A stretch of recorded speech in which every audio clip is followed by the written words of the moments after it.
ಸ್ನೇಹಿತರೆ, ಇದು ನೋಡಿ ಪಣತ ಅಂತ ಭತ್ತ ತುಂಬೋದು. ಒಂದು 100 ಚೀಲ ಭತ್ತ ತುಂಬ ಸಾಮರ್ಥ್ಯ ಇರೋವಂಥದ್ದು. ಈ ಕಡೆ ಏಣಿ ಮೇಲೆ ಹೋಗಿ ಒಳಗಡೆ ಭತ್ತ ತುಂಬೋದು.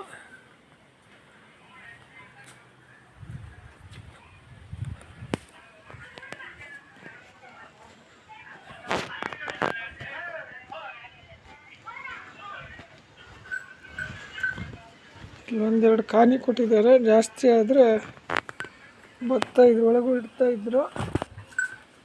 ಇದು ಭತ್ತ ತೆಗಿಯಕ್ಕೆ ಮಾಡಿರೋದು.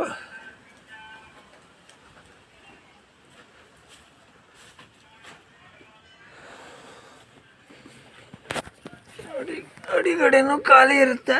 ಯಾವುದೇ ಹೆಗ್ಗಣ ಏನು ಹೋಗಂಗಿಲ್ಲ. ಎಂತೆಂಥ ದೊಡ್ಡ ಕಲ್ಲು ಬಳಸಿದ್ದಾರೆ.